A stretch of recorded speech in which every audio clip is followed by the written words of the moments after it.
ഇത് റിലേഷൻഷിപ്പ്, അതായത് boy friend girl friend ഒരു 5 ഇയേഴ്സ് റിലേഷൻഷിപ്പിലായെന്ന് വിചാരിച്ചോളൂ.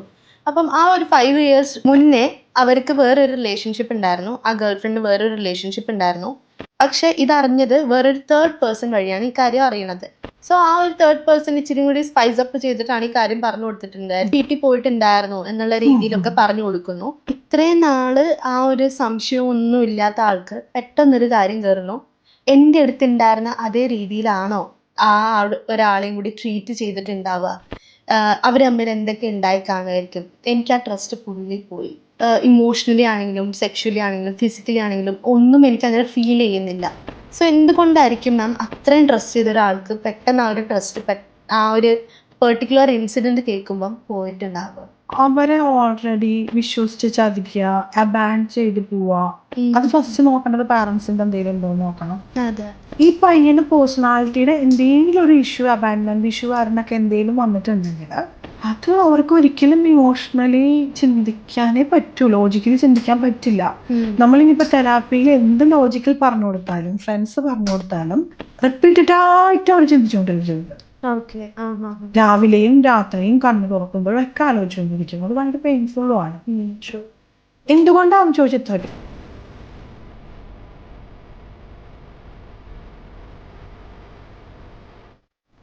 സോ മാം ഇപ്പം കണ്ടുവരുന്ന വേറൊരു കാര്യം എന്താണെന്ന് വെച്ചാൽ, ഇത് റിലേഷൻഷിപ്പ്, അതായത് ബോയ് ഫ്രണ്ട് ഗേൾ ഫ്രണ്ട്. അപ്പം ഇത് ഏത് റിലേഷൻഷിപ്പിലും ആവാം. സോ ആ ഒരു സമയത്ത് ബോയ് ഫ്രണ്ടിന് ഇപ്പം അവർ ഒരു 5 ഇയേഴ്സ് റിലേഷൻഷിപ്പിലായെന്ന് വിചാരിച്ചോളൂ. അപ്പം ആ ഒരു 5 ഇയേഴ്സ് മുന്നേ അവർക്ക് വേറൊരു റിലേഷൻഷിപ്പ് ഉണ്ടായിരുന്നു, ആ ഗേൾ ഫ്രണ്ട് വേറൊരു റിലേഷൻഷിപ്പ് ഉണ്ടായിരുന്നു.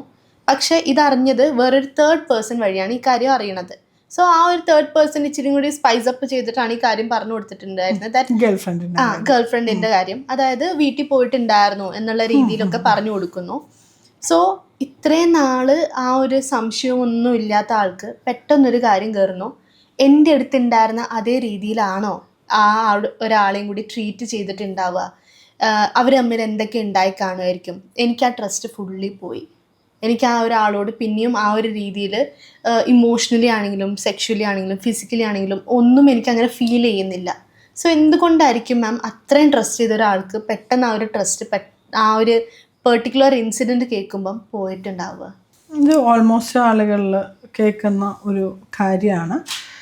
തീർച്ചയായിട്ടും ഈ പയ്യനായിക്കോട്ടെ, ഇപ്പോൾ പെൺകുട്ടിയുടെ കാര്യമാണ് പുറത്ത് ഇപ്പോൾ ആൾ അറിഞ്ഞത്. ഇപ്പോൾ ഈ പറഞ്ഞ പോലെ ഒരു സ്പൈസ് അപ്പ് ചെയ്തിട്ടുണ്ട് അപ്പുറത്തുനിന്ന്.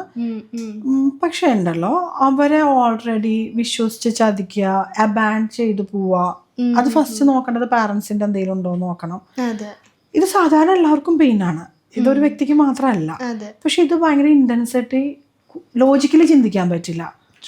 ഓക്കെ, അപ്പോൾ ഈ പയ്യന് പേഴ്സണാലിറ്റിയുടെ എന്തെങ്കിലും ഒരു ഇഷ്യൂ, അബാൻഡ്മെന്റ് ഇഷ്യൂ കാരണമൊക്കെ എന്തെങ്കിലും വന്നിട്ടുണ്ടെങ്കിൽ, ഇപ്പോൾ ഫോർ എക്സാമ്പിൾ ഒരു ബോർഡർ ലൈൻ പേഴ്സണാലിറ്റി, ഓക്കെ, അത് അവർക്ക് ഒരിക്കലും ഇമോഷണലി ചിന്തിക്കാനേ പറ്റൂ, ലോജിക്കലി ചിന്തിക്കാൻ പറ്റില്ല.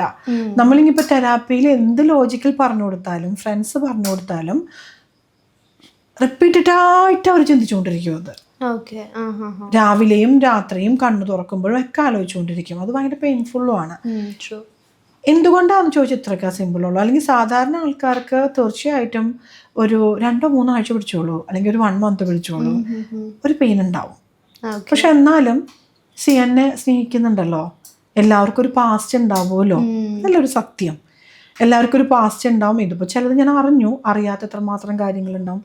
പക്ഷെ എപ്പോഴും ഞാൻ പറയാം, കപ്പിൾസിൽ എപ്പോഴും ഹെൽത്തി ആയിട്ടുള്ളത് 2 കൂട്ടരും അറിഞ്ഞിട്ട് ആവുമ്പോൾ അത് അക്സെപ്റ്റ് ചെയ്യാനുള്ള കപ്പിൾ മാത്രമേ വരുള്ളൂ. മനസ്സിലായില്ലേ? അല്ലെങ്കിൽ പിന്നെ മാനിപ്പുലേറ്റ് ചെയ്യണം. Okay, I can totally understand you, we can മാരി, അങ്ങനെയൊക്കെ പറഞ്ഞു വരുന്നവർ, അവർക്ക് വേറെ എന്തെങ്കിലും ലക്ഷ്യങ്ങളുണ്ടാവും. മേ ബി ഫൈനാൻഷ്യൽ ബെനിഫിറ്റ് ആവുക, അത് വേറെ കേസാണ്. പക്ഷെ ഇതിലെന്ന് പറഞ്ഞാൽ എപ്പോഴും അവർ അങ്ങോട്ടും ഇങ്ങോട്ടും തുറന്ന് പറഞ്ഞിട്ടുണ്ടെങ്കിൽ അത്രയും ഓപ്പണായിട്ട് ചിന്തിക്കാനും ഈ വ്യക്തിയായിട്ട് സ്നേഹിച്ചിട്ടുള്ള പയ്യനോ സ്ത്രീയോ ആണെങ്കിൽ അവിടെ ഒരു പ്രശ്നവും വരില്ല. പക്ഷെ മാരേജിന് ശേഷവും ആ ഒരു പ്യൂരിറ്റിയിൽ തന്നെ പോകണം. അതല്ലെങ്കിൽ ട്രസ്റ്റ് ഇഷ്യൂ ആർക്കായാലും വരും. പിന്നെ കുറച്ച് കഴിയുമ്പോൾ അവർക്ക് ഏതെങ്കിലുമൊക്കെ മെയിൽ ഫ്രണ്ടോ ഫീമെയിൽ ഫ്രണ്ടോ ഒക്കെ വിളിക്കുമ്പോൾ അത് ട്രിഗർ ആവാനുള്ള ചാൻസസ് ഉണ്ട്. ഇത് ഈ ഒരു സബ്ജക്റ്റ് ചോദിക്കുമുണ്ടല്ലോ ഐശ്വര്യ, അതിൽ ചിലവർക്ക് മാരീഡ് ആയിരിക്കാം, അല്ലെങ്കിൽ റിലേഷൻഷിപ്പിൽ അവർ ലിവിങ് ടുഗദറിലായിരിക്കാം. പിന്നെ ഈ ആണ് പെണ്ണെന്ന് പറയുന്നത് ഡിഫറെൻറ്റ് പേഴ്സണാലിറ്റീസ് ആയിരിക്കാം. സോ നമുക്ക് ആ കപ്പിൾസിൽ എന്താ അതിൻ്റെ സൊല്യൂഷൻ എന്ന് ചോദിച്ചു കഴിഞ്ഞാൽ, അവർ മാരീഡ് ആണെങ്കിൽ തീർച്ചയായിട്ടും അവർ മുന്നോട്ട് പോകാനുള്ള സംഭവങ്ങൾ നമ്മൾ നോക്കും. ഈ പയ്യന് മുന്നോട്ട് പോകാനായിട്ട് ആദ്യം തീരെ സഹിക്കാൻ പറ്റാത്തതുണ്ടോ, ഇത് നമ്മൾ ഈ പറഞ്ഞ പോലെ മെൻറ്ററോ ഫ്രണ്ടോ ഒന്നും സോൾവ് ചെയ്യാൻ പറ്റില്ല. ഇതൊരു കുറച്ച് സിവിയർ കേസാണ്. അപ്പോൾ ഇത് കുറച്ച് പ്രൊഫഷണൽ ആയിട്ടുള്ള സൈക്കോളജിസ്റ്റിനെയോ അങ്ങനെ കണ്ടതിന് ശേഷം പ്രൊഫഷണൽ ഹെൽപ്പ് സീക്ക് ചെയ്യുക. ആൾക്ക് അബാൻമെൻറ്റ് ഇഷ്യൂ ഉണ്ടോ, അപ്പം ഇതിനത്ര മാത്രം സ്നേഹിച്ചിട്ടുണ്ടാകും, അതുകൊണ്ടാണല്ലോ ഈ പെയിൻ ഉണ്ടാവുന്നത്. പക്ഷെ ആ പെയിൻ വേദനയിലേക്കല്ലേ മാറുന്നത്. ഈ കുട്ടി ചിലപ്പോൾ ആ കുട്ടിയുടെ ലോകം മൊത്തം ഈ പയ്യനും ആയിരിക്കും. അപ്പോൾ ആള് ഇൻഡിവിജ്വൽ തെറാപ്പി എടുത്തതിന് ശേഷം ആൾക്ക് സെക്യൂർ ആയിട്ടുള്ള സെക്യൂറായിട്ട് ആരാ കൊടുക്കേണ്ട? ലേഡിയാണ്, ഒരു സംശയമില്ല. ആളുടെ തെറാപ്പി നടക്കുന്ന സമയത്ത് തന്നെ 10-15 പ്രാവശ്യം മേ ബി ആള് ഡൗട്ട് അടിച്ചേക്കാം, കുറച്ച് നാൾ ഇഷ്ടം കാണിക്കാതിരുന്നേക്കാം. It's quite natural. അതിന് അവരെ പുഷ് ചെയ്യാതിരിക്കുക. ആ പയ്യൻ്റെ ഒരു ടൈം കൊടുക്കുക. ആ പയ്യന് നമ്മൾ പറയില്ലേ പ്രൂവ് ചെയ്ത് കാണിക്കാന്ന്, നമ്മൾ അതിനായിട്ട് ഓടിക്കൊണ്ടിരിക്കുകയല്ല. ഡെയിലി ലൈഫിൽ ചില കാര്യങ്ങളായിരിക്കും. നേരത്തെ ഞാൻ സെക്യൂർ അറ്റാച്ച്മെന്റിന്റെ പറഞ്ഞ പോലെ, ഇപ്പോൾ പയ്യൻ വിളിക്കുന്നുണ്ടെങ്കിൽ ജസ്റ്റ് ഒരു വീഡിയോ കോൾ ഓൺ ആക്കുക, ഓക്കെ. അല്ലെങ്കിൽ ഇല്ല എനിക്ക് ഇഷ്ടമാണ് എന്നുള്ള സംഭവങ്ങൾ പറയുക. പിന്നെ ഇവിടെ എന്ന് വെച്ച് കഴിഞ്ഞാൽ വി ഹാവ് ഹോപ്പ്, തെറാപ്പി എടുക്കുന്നുണ്ട്, ഓക്കെ. അങ്ങനെ പോയി കഴിഞ്ഞാൽ തന്നെ അതിൽ സൊല്യൂഷനാണ്. ഇനി മാരേജ് കഴിഞ്ഞിട്ടില്ല എങ്കിൽ തെറാപ്പിക്ക് പോയിട്ടും കാര്യങ്ങളുമൊക്കെ മാരേജ് കഴിഞ്ഞാലും സിവിയർ ആയി കഴിഞ്ഞാലും we don't have another option. പക്ഷെ അതിനു മുമ്പ് ആണെങ്കിൽ എപ്പോഴും ഞാൻ പറയാം, തുറന്ന് സംസാരിക്കുക. തുറന്ന് സംസാരിച്ച് ആക്സെപ്റ്റ് ചെയ്യാൻ ഇൻസൈറ്റുള്ള ആളുകളാണ്. ചിലവർക്ക് ആക്സെപ്റ്റ് ചെയ്യാൻ പറ്റില്ല. ചിലവർക്ക് നമ്മൾ പറയില്ലേ സൂപ്പർ ഈഗോ, നമ്മുടെ കുഞ്ഞിലെ പഠിച്ചിട്ടുള്ള സാധനമാണ് അത്. ആ അൺകോൺഷ്യസ് സാധനത്തിൽ super ego from the childhood, from the society നമുക്ക് എന്ത് കിട്ടി എന്നുള്ളത് അറിയില്ല. ആ സൂപ്പർ ഈഗോ ആൾക്ക് നാശനഷ്ടങ്ങളൊന്നുമില്ല, അവർക്ക് പോസിറ്റീവ് മാത്രമേ ഉള്ളൂ. അപ്പോൾ ഒരു വ്യക്തിക്ക് വേണ്ടി മാറ്റേണ്ട ആവശ്യമില്ല. ആ സൂപ്പർ ഈഗോ ടൂ മച്ച് ആണെങ്കിൽ തീർച്ചയായിട്ടും ആ റിലേഷൻഷിപ്പ് വേണ്ടാന്ന് വെക്കുക, ഓക്കെ. അതല്ല ഐ ക്യാൻ അണ്ടർസ്റ്റാൻഡ് ഹെർ, ഇതിപ്പോൾ എൻ്റെ ലൈഫിൽ സംഭവിച്ചിട്ടുണ്ടല്ലോ. ചില സംഭവത്തിൽ എന്താണെന്നറിയോ, ജസ്റ്റ് ഓപ്പോസിറ്റ് വരുന്നത്, ഈ പയ്യൻ്റെ 10-15 റിലേഷൻഷിപ്സ് സംഭവിക്കുകയും അതേസമയം ഈ റിലേഷൻഷിപ്പിലോ ഈ മാരേജിൽ നിൽക്കുന്ന സമയം ഈ മെയില് അത്രയധികം റിലേഷൻഷിപ്പ് കൊണ്ടുപോവുകയും ചെയ്യണ സമയത്ത് ലേഡിയുടെ പാസ്റ്റ് കേൾക്കുകയോ വൈസ് വേഴ്സയെ നമുക്ക് ചിന്തിക്കാം കേട്ടോ. ലേഡി ആയിട്ടും ഹസ്ബൻഡായിട്ടും ജെൻഡർ ഇതില്ല. ഇങ്ങനെയുള്ള സമയത്ത് സെയിം ഇങ്ങനത്തെ വ്യക്തികൾ എൻ്റെ ആണ് അത് ചെയ്യാൻ പാടില്ലായിരുന്നു, തെറ്റാണ്. പക്ഷെ കാലം തെളിയിക്കില്ലേ, കുറച്ച് നാൾ കഴിഞ്ഞാൽ എനിക്ക് മനസ്സിലാവില്ല അവരെ പാറ്റേൺ കാണുമ്പോൾ. സത്യം പറഞ്ഞാൽ അങ്ങനത്തെ സംഭവങ്ങളാണ് ഏറ്റവും കൂടുതൽ കണ്ടിരിക്കുന്നത്. വായ തോരാതെ അവരുടെ ഭയങ്കര പേഴ്സണാലിറ്റി പറയും, ഞാൻ ഇത്രയും നല്ലതാണ്, ഞാൻ ഇത്രയും സൂക്ഷിച്ചാണ് ജീവിക്കുന്നത്. ആ വ്യക്തികളായിരിക്കും എന്നെ ഇങ്ങനെ കുറ്റം പറഞ്ഞുകൊണ്ടിരിക്കും, നിങ്ങൾ ഇങ്ങനെയാണ് അങ്ങനെയാണ്, ഈ സ്ത്രീ പൊട്ടയാണ് പുരുഷനാണ്.